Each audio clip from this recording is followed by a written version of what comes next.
There's a point in trading where the challenge is no longer the market itself, but it's the response to the market.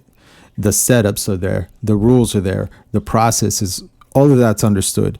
But what begins to surface instead is something that's less visible. It's the internal pressure to accelerate the outcome. Now, follow me on this, because that pressure showed up today, and that's what I want to talk about in this video. This is a pressure that's not a reaction to losses, but rather it's a reaction, a response to time, right? It's this sense that progress should be happening faster. The results should begin to compound sooner. Let me make more money on this trade. I made $100, yesterday. So let me try to go for $500 today. I'll just add a few more contracts, right? You're trying to rush the process, okay? And it's a very subtle shift, but it carries weight, because once that thought starts to take hold, it begins to influence the decisions.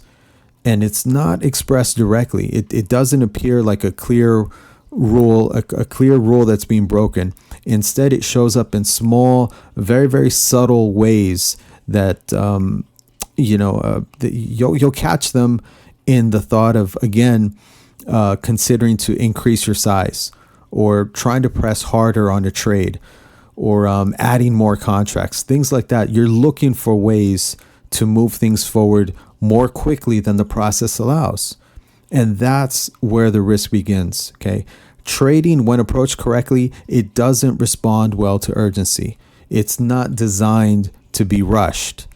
Good trading requires repetition, okay? If you want to do this, if you want to be a professional trader, if you want to do this as a living, then again, it requires repetition. It requires observation. You got to study the market. You got to learn how it moves.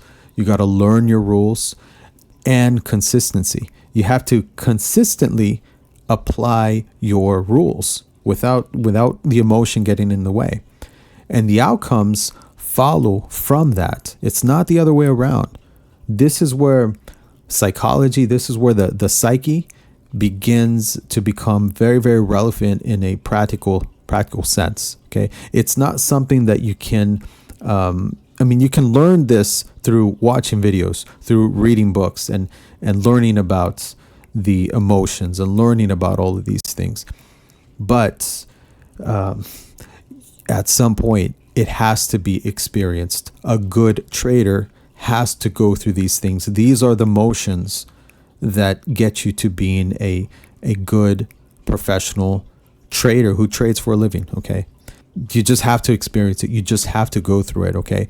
The frustration, the impatience, the desire to accelerate, all of these things, you need to feel them. They're part of the process.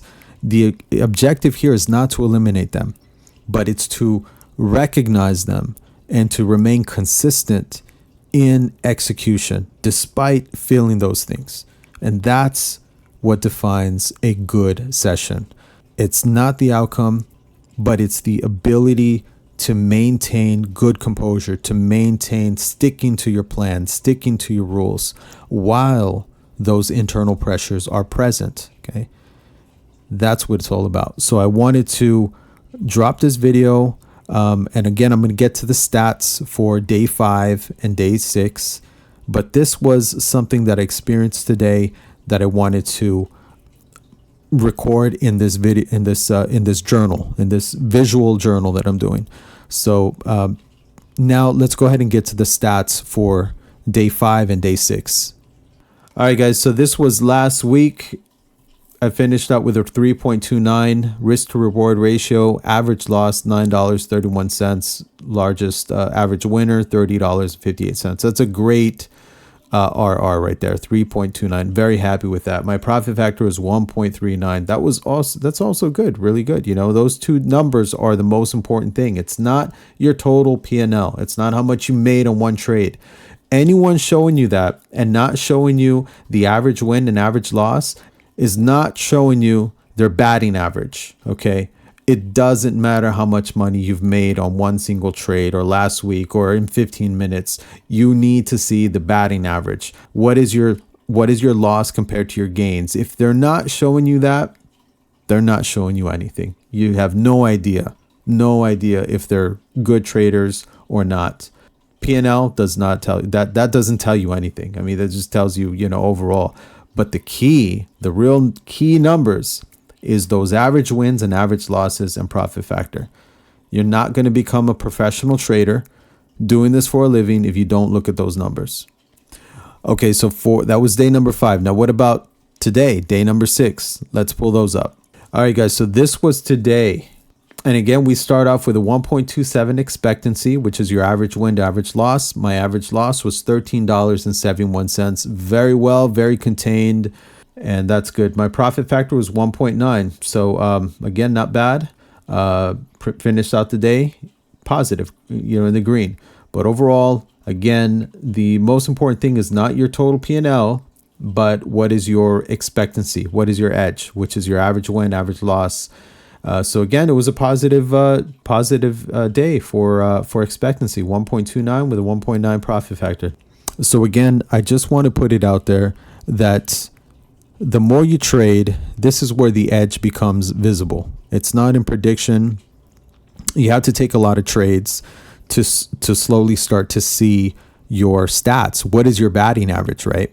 And again, it's not in speed. It's in that consistency. I can't stress that enough.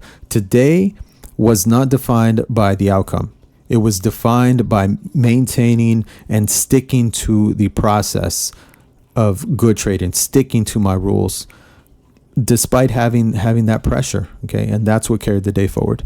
So peace, and I'll catch you guys on the next video, which is going to be day number 7. All right, catch you on that one.